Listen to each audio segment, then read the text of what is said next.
Sandra Thomas is a reporter for Fox 2 in St. Louis. It's her job to know facts and statistics about the issues that affect people.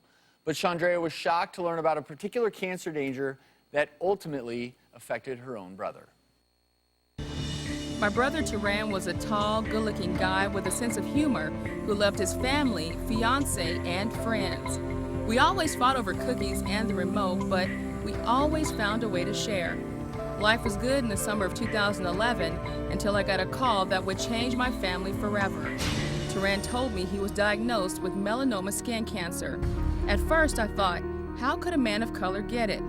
It turns out the malignant cancer started underneath a toenail on his right foot. It had never healed correctly after someone accidentally stepped on it. Turan rarely got sick, so he didn't worry about it and waited more than a month before doctors checked it out and gave the bad news. Suddenly, he was in a whirlwind of PET scans and biopsies. Doctors determined it was stage 3. The toe was quickly amputated and the fight for survival began. Turan went through a year of intense weekly chemotherapy treatments, and a month after his last treatment, we found out the melanoma had spread to both of his lungs and brain. They were stage 4. 15 months after his diagnosis, he was gone, and with it, his dreams of a marriage and future. Turan was only 34 years old. And rejoining us are dermatologist Dr. Sandra Lee and Dr. Susan Evans, along with Sandra. I'm so very sorry for your loss. Thank you. And I know that this isn't easy for you to talk about, but I think that the hope is if anyone out there is watching and you don't think it can happen to you, that's why Sandra is here, to share the story of your healthy brother. Yeah, you know, my brother rarely got sick that I knew of. It was just shocking. It's still unbelievable to me right now.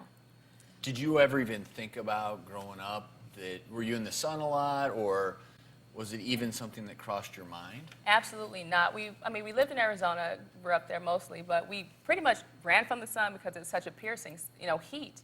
So we didn't hang out in the sun very much. We never thought about sunscreen or anything like that. It was just something that we just kind of saw as just not being something we had to worry about. And it sounds like initially he just thought that someone had stepped on his toe and something so simple. And if anyone out there is noticing any kind of discoloration under your nail, he didn't think that this could be something more serious. Did he initially get diagnosed with something else, or was it just a matter of he didn't even consider it could be a medical cause? Yeah, actually, he just thought maybe it was, maybe a hematoma or some bruising or something that just didn't quite heal right. And then once he found out what he was, we were all shocked by it.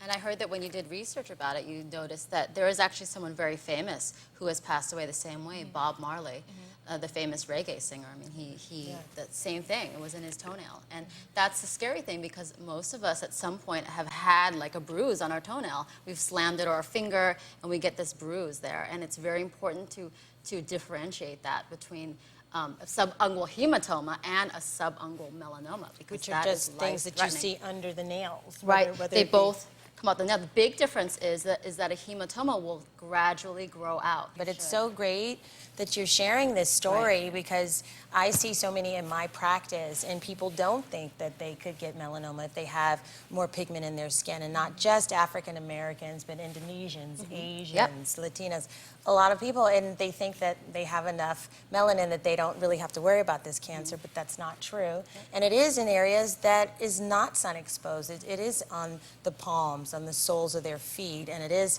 something that might show up on your nail bed. So this is a good time for everybody to go home and investigate your body, look at your toenails, look at your nails, and make sure that there's not something there that should be checked out.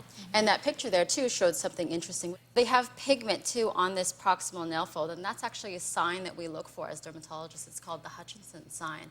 And that's actually a potential poor prognosis when you actually see the pigment on the skin behind, where the base of the nail is, because that's where the pigment is actually growing out. That's where the melanoma is growing out and kind of staining the nail plate, and that's why you're seeing it as a streak. If you see that picture we just showed, if you see that in your nail bed and you have not had any trauma there, you need to go yesterday to your dermatologist to get that checked out. Now, if you just hit your thumb with a nail, or with a hammer, okay, you have an explanation, but I think that's really the takeaway that Sandra is trying to share with everyone is that you may think it can't happen to you, but what happens with melanoma is it strikes people down in the prime of their lives because it seems so innocuous, but it's malignant and it metastasizes, and in your brother's case, it spread to his lungs, it spread to his vital organs, and it didn't matter how healthy he was going in. Anything you can do to protect those sensitive areas. I know we always say wear sunglasses with UV protection to protect your eyes.